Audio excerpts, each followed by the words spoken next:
नमस्कार विद्यार्थी मित्रांनो, पुन्हा एकदा सक्सेस अकॅडमी या यूट्यूब चॅनलमध्ये आपल्या सर्वांचं स्वागत आहे। तर आजच्या या व्हिडिओमध्ये आपण पाहणार आहोत तर गुणोत्तर प्रमाण हा एकच टॉपिक आपल्याला बघायचा नाही आहे। गुणोत्तर प्रमाणावरती वेगवेगळ्या प्रकारे कसे प्रश्न फिरून विचारले जातात आणि गुणोत्तर प्रमाण म्हणजेच काय, वयवारीमध्ये सुद्धा हाच कन्सेप्ट वापरला जातो, म्हणून आपल्याला गुणोत्तर प्रमाणासोबत वयवारी सुद्धा बघायचं आहे। तर एकही सूत्र न वापरता शॉर्टकट पद्धतीने, तर सर्वात आधी आपल्या सर्वांना माझी एक विनंती आहे, माझ्यासाठी या व्हिडिओला लाईक करा आणि तुमच्यासाठी या चॅनलला सबस्क्राईब करा आणि नोटिफिकेशनवर बटनवर क्लिक करा, जेणेकरून सर्वात आधी नवीन व्हिडिओचे नोटिफिकेशन तुम्हाला मिळतील। तर चला मित्रांनो, व्हिडिओला सुरुवात करूया। गुणोत्तर म्हणजेच भागाकाराचा लहानात लहान संक्षिप्त रूप किंवा एखाद्या राशीचा त्याच प्रकाराच्या दुसऱ्या राशीची तुलना केलेले जे अपूर्णांक असतात त्याला आपण काय म्हणतो, गुणोत्तर म्हणतो। तर आता सर्वात आधी आणि बेसिक प्रश्न तर सगळ्यात पहिले बघू आपण। तर प्रश्न काय दिलेला असतो, 20 सेकंदाचे 30 सेकंदाशी गुणोत्तर काय। प्रश्न कसा आहे, 20 सेकंदाचे 30 सेकंदाशी गुणोत्तर काय। आता या गुणोत्तरामध्ये एकच भाग मी बोलतो की लक्षात काय ठेवायचं आहे की पहिला अंक जो असतो तो अंशात लिहायचा, नंतरचा अंक असतो तो छेदात लिहायचा। मग आता गुणोत्तर काढूया।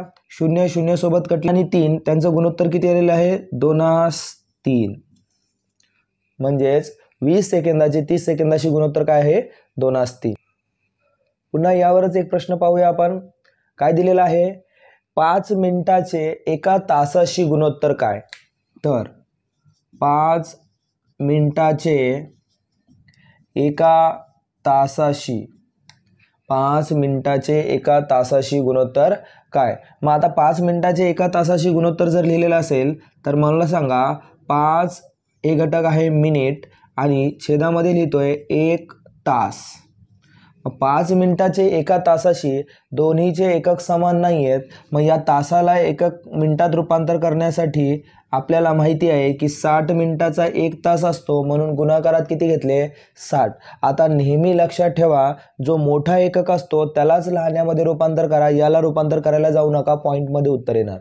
मग मोठ्या एककालाच रूपांतर मी काय केलं, मिनिटामध्ये केलं आणि मोठ्या एककाला मिनिटामध्ये रूपांतर करण्यासाठी मला कितीने गुणायचं होतं, 60ने। आता मी काय करतोय, भाग देतोय, 5 1 5, 5 1 5, किती उरले 1, 5 2 10, म्हणजे अंशामध्ये 1 आहे आणि छेदामध्ये 12 आहे, 1:12।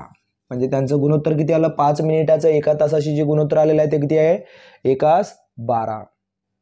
तर विद्यार्थी मित्रांनो, आपल्याला प्रश्न काय दिलेला आहे, 287 या संख्येला 3/4 या प्रमाणात विभागा। 287 ला 3/4 या प्रमाणामध्ये आपल्याला विभागायचं आहे। तर ही 287 ला विभागायचं आहे म्हणजे काय, ही काय त्यांची बेरीज आहे, म्हणजे 3/4 आणि ही काय बेरीज दिलेली आहे, बेरीज आहे 287। मग बेरीज जर 287 असेल तर मी या संख्येलाच या गुणोत्तराच्या बेरजेने भाग देऊ। मग या दोघा गुणोत्तराची बेरीज किती आली, 7। 7 1 7, 7 चौक 28, परत 7 1 7, म्हणजे आपली संख्या कोणी आलेली आहे, 41। आता 41ला जे प्रश्नातले गुणोत्तर होते त्यांच्याशी गुणाकार करू, एकदा 3 सोबत आणि एकदा 4 सोबत। किती लिहिणार, 3 1 3, 3 चौक 12, ही झाली तुमची पहिली संख्या। आणि दुसरी संख्या कोणती आहे, 4 1 4, 4 चौक 16, दुसरी संख्या आहे 64, म्हणजे 164। तर मित्रांनो, असाच प्रश्न पुढचा एक पाहूया। 240 या संख्येला 2:3 या प्रमाणात विभागा।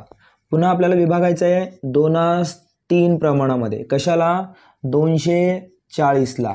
म्हणजे ही 240 मध्ये ती पहिली संख्या आणि दुसरी संख्या दोन्ही आहेत, म्हणजे थोडक्यात बेरीज आहे, म्हणून या गुणोत्तराची बेरीज करतोय। गुणोत्तराची बेरीज किती आलेली, 5ने भाग देऊया, 5 1 5, 5 चौक 20, उरले 4, 5 8 40, तर उत्तर किती आलेलं आहे, 48। मग 48चे आपल्याला दोन गुणोत्तराशी गुणाकार करायचा आहे, एकदा 2 सोबत आणि एकदा 3 सोबत।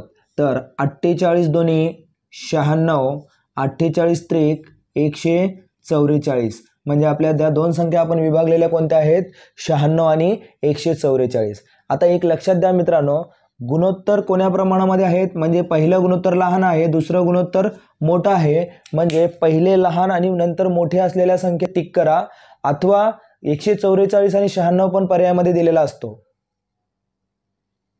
तर बघा मित्रांनो, या प्रश्नामध्ये काय विचारलेलं आहे आपल्याला, दोन संख्यांचे गुणोत्तर दिलेले आहेत 3:5. त्यातील तुम्हाला दिलेली आहे लहान संख्या 75 आणि विचारलेला आहे मोठी संख्या कोणती.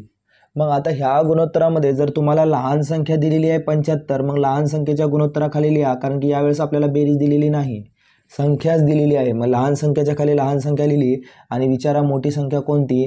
तर तिरकस गुणाकार करूया आपण. 75 गुणिले 5 भागिले 3. तर 3 एक 3, 3 दोन्ही 6, उरला 1, 3 पाची 15. 25 गुणिले 5, 25 पाचा 125. म्हणजे तुमची मोठी संख्या कोणती आहे, 125. तर आता या प्रश्नामध्ये काय दिलेलं आहे, दोन संख्यांचे गुणोत्तर 50:8 आहे. त्यातील मोठी संख्या 40 असेल तर लहान संख्या कोणती. म्हणजे यावेळेस तुम्हाला मोठी संख्या दिली आहे आणि विचारताना काय विचारली आहे, लहान संख्या विचारली आहे. मग आपण तेच करूया, ही मोठी संख्या दिलेली असल्यामुळे मोठ्या संख्येच्या गुणोत्तराखाली लिहूया 40 आणि विचारूया की लहान संख्या कोणती. तिरकस गुणाकार करा. 40 गुणिले 5 भागिले 8. 8 एक 8, 8 पंचे 40, 5 पाचा 25. म्हणजेच आपली लहान संख्या कोणती आलेली आहे, 25. तर आता हे प्रश्न आपण पाहिलेले आहेत की संख्या, लहान संख्या कोणती, मोठी संख्या कोणती, त्यांना विभागा वगैरे. आता हेच प्रश्न आपल्याला किमतीमध्ये विचारले जातात. जसं की उदाहरणामध्ये खुर्ची व टेबल यांच्या किमतीचे गुणोत्तर 3:7 आहे. टेबलाची किंमत 441 रुपये असेल तर खुर्चीची किंमत किती. आता थोड्या वेळापूर्वी आपण संख्या शब्द बघितला होता आणि या ठिकाणी आता दिलेला आहे खुर्ची आणि टेबल. मग दिलेली किंमत कोणाची आहे, टेबलाची आहे. मग टेबलाची किंमत असल्यामुळे टेबलाच्या खाली लिहिले आणि विचारले कोणाची किंमत, खुर्चीची किंमत. परत तिरकस गुणाकार करा. 441 गुणिले 3 भागिले 7. 7 एक 7, 7 सकम 42, उरले 2, 7 त्रिक 21. गुणाकार करा. 3 त्रिक 9, 3 संग 18. म्हणजेच तुमच्या खुर्चीची किंमत किती आलेली आहे, 189. तर आता या प्रश्नामध्ये काय दिलेलं आहे, खुर्ची व टेबल यांच्या किमतीचे गुणोत्तर 5:7 आहे. या ठिकाणी आपल्याला दिलेली आहे खुर्चीची किंमत 400 रुपये असेल तर टेबलाची किंमत किती. आता गुणोत्तर आपल्याला दिलेला आहे, म्हणजे किंमत दिलेली आहे कशाची, खुर्चीची. आणि खुर्चीची किंमत लिहा खुर्चीच्या खाली 400 आणि टेबलाची किमतीखाली लिहा प्रश्नचिन्ह. तिरकस गुणाकार करा. काय लिहिणार, 400 गुणिले 7 भागाकारात 5. 5 एक 5, 5 40, 7 56. म्हणजेच 560 रुपये ही किंमत कोणाची आहे, टेबलाची. तर आता हाच प्रश्न आपल्याला पगारामध्ये सुद्धा येऊ शकतो. म्हणजे प्रश्न कोणाही पद्धतीने येईल. प्रश्नाचा पहिले स्वरूप समजून घ्या की प्रश्न कसा असतो. तर ए व बी यांच्या पगाराचे गुणोत्तर, ए व बी यांच्या पगाराचे गुणोत्तर 4:7 आहे. बीचा पगार 35,000 असल्यास एचा पगार किती.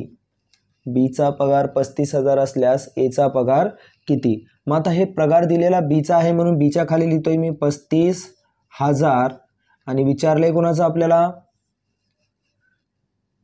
एचं. तिरकस गुणाकार करा. काय लिहिणार, 4 गुणिले 35,000 भागिले 7. 7 एक 7, 7 पाचा 35, उरलेले 3 शून्य जसाच तसे लिहिले.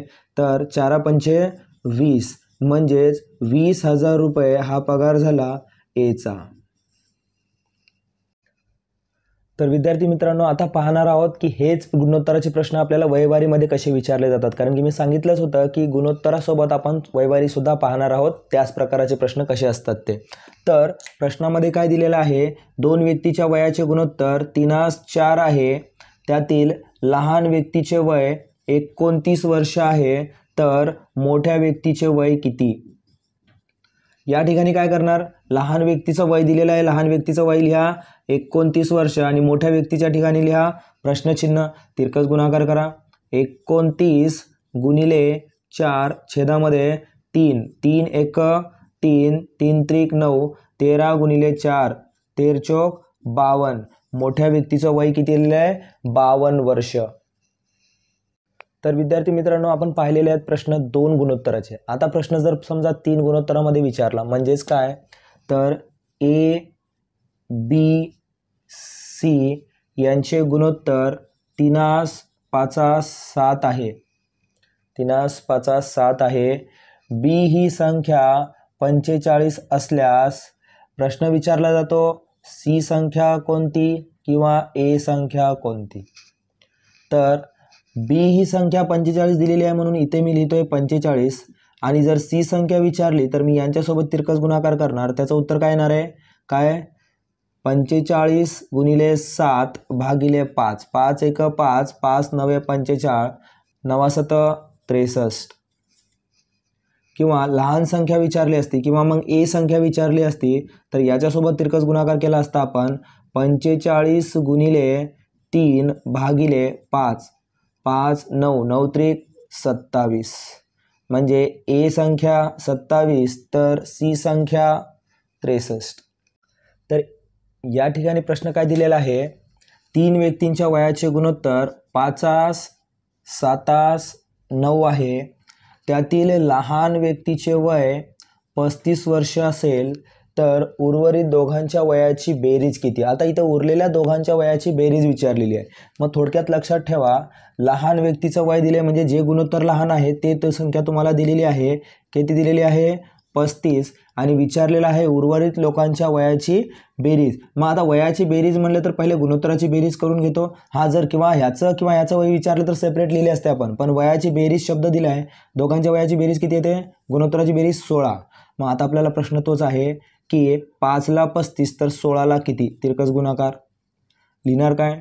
35 गुणिले 16 भागिले 5, 5 एक 5, 5 7 35, 7 सकम 42, 42 चे 2 हातचाले 4, 7 एक 7, 7 आणि 4 11. म्हणजे त्या उर्वरित दोघांच्या वयाची बेरीज किती येणार आहे आपल्याला? 112. चला तर प्रकार बदलूया आपण. बघा प्रश्न काय दिलेला आहे, 2 संख्यांचे गुणोत्तर 3/8 आहे. त्यांची बेरीज 77 आहे. तर त्या 2 संख्या कोणत्या? मग आता ही दिलेली बेरीज आहे 77 म्हणून गुणोत्तराची पण बेरीज करूया आपण. गुणोत्तराची बेरीज किती येणार? दोघांची बेरीज येते 11. 11 ने जर भाग दिला तर आपली पट आली किती? 7. मग या 7 सोबत त्या दोन्ही गुणोत्तराला गुणाकार करा. एकदा 3 आणि एकदा 8. 7 त्रिक 21, 7 8 56. म्हणजे एक संख्या 21 आहे तर दुसरी संख्या कोणती आहे? 56. आणखीन एक प्रश्न बघूया आपण. 2 संख्यांचे गुणोत्तर 3/7 आहे. 2 संख्यांचे गुणोत्तर 3/7 आहे. त्यांची बेरीज 90 आहे. तर त्या 2 संख्या कोणत्या? मग बघा प्रश्न, बेरीज दिलेली आहे 90, गुणोत्तराची बेरीज करून घ्या. मग दिलेली बेरीज असल्यामुळे गुणोत्तराची बेरीज येते 10, भाग दिला तर उत्तर किती आलेलं आहे? 9. मग ह्या 9चे दोन्ही गुणोत्तराशी गुणाकार करा. एकदा 3 सोबत एकदा 7 सोबत. 9 त्रिक 27, 9 7 63. म्हणजेच एक संख्या आहे 27 आणि दुसरी संख्या आहे 63. आता असेच प्रश्न आपल्याला वयवारीमध्ये विचारले जातात. तर वयवारीमध्ये प्रश्न काय होतं, ए व बी यांच्या वयाचे गुणोत्तर 5/7 आहे. त्यांच्या वयाची बेरीज 72 असल्यास बी चे वय किती किंवा ए चे वय किती? आता या प्रश्नामध्ये आपल्याला विचारलेलं आहे ए चे वय किती. मग लिहिणार काय आपण? 72 ही बेरीज आहे म्हणून गुणोत्तराची बेरीज करा. गुणोत्तराची बेरीज किती आलेली आहे?